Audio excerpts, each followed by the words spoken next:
Hello, hello. Yes. Sorry, that was actually intentional. We did it to just warm you guys up. So, good morning, everyone. Let's compete with Luktebhai one more time. Good morning, everyone. Thank you, thank you. Thank you for everyone for coming from such long distance. And we apologize for ones that we could not manage to give accommodation. We had exceptional level of interest for the summit, which is really great to see for us. My first slide is thank you slide. That's not the last slide. We just wanted to thank all of you for kindly coming and joining the summit.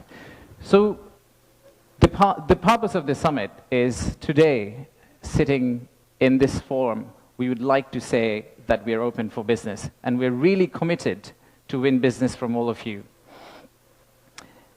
And to do that, we have already thrown Lutfi at you, not literally, but verbally. We'll also throw a Nobel Prize winner at you. We'll do anything to make sure that we win business from you. But first, I would like to take you to future. Let's think about a movie, Back to the Future. Let's go into that set and imagine that we are in 2035. In 2035, how would Bangladesh look like? You'll all be here again. My successor is going to be here presenting. That will be the 10th investment conference for us. And in that conference, we will not be talking about a rising economy, but we'll be talking about a regional manufacturing powerhouse. A country that's connecting east to the west, a bridge that connects Himalayas to Bay of Bengal, a manufacturing hub that is infested by global investors and local investors who are now exporting to the rest of the world. That vision, that imagination is what's driving us today. But it all started actually about 8 months ago. So from the future, let's go back in time to August 5th, 2024. It's a personal story for almost all of us. Unfortunately, I was in Singapore in an investment banking trading room, but my family was here. My wife was on summer holidays. My brother, who came from Cambridge for summer holidays as well, they were all out on street as part of the protest. So at around noon Singapore time, I asked them, what's going on? What's happening in Dhaka? So what they did was they were part of a crowd. They looked forward, they took a selfie. Sorry, not a selfie, a photo what's ahead of them, and they turned back and took another photo of what's behind them. So this first photo was what was ahead of them, and this one was what was behind them. So we need to digest exactly what happened at that time.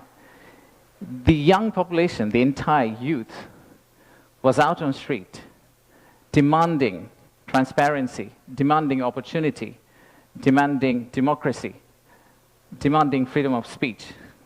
And that's what has brought us here today.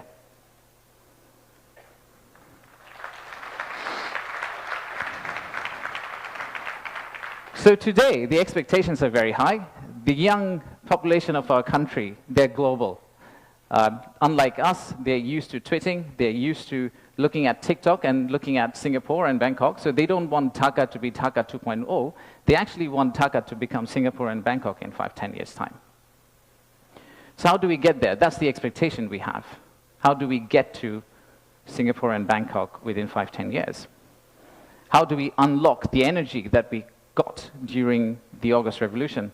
How do we harness that energy and convert it into employment generation and industrialization? The story for Bangladesh was always there. A lot of you already know about it. We have 180 million domestic market. We have a young population. Almost half of it is less than 25 years old. The middle and affluent class is about 35 million people, which is as big as the Malaysian total population. We have many, many other factors that has led to where we are today. And actually, I must say that there are companies who have been here for more than 100 years and have made exceptional returns compared to the global markets. So if you look at some of these companies who have actually operated in Bangladesh for a long, long time, the returns they have got in Bangladesh is actually significantly higher than the global average. And today, we also have a fantastic news that one of our own startups called ShopUp, the news came out about an hour ago in Bloomberg that the Saudi sovereign PIF, their investment arm called Sanabil Investments, they have actually co-led a round of $110 million US, along with Peter Thiel's Valor Ventures, to invest in one of our own startup to go global. So let's give a big round of applause to ShopUp.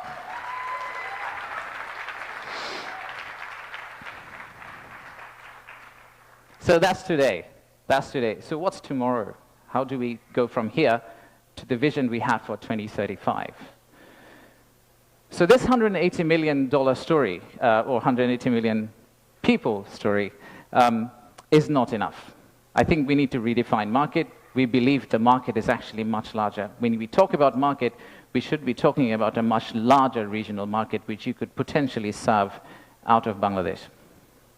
You set up your factory here, you export out to all these markets. At the same time, I would expect these markets to set up their factories and push it back to Bangladesh. Use the ports of Bangladesh and potentially export out to the rest of the world.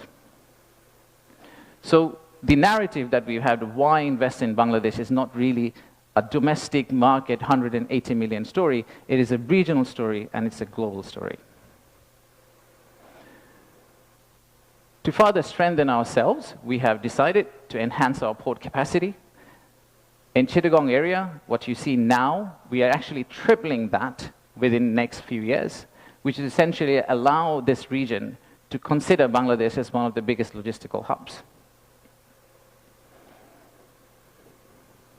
However, that's not all. We need to do a lot more.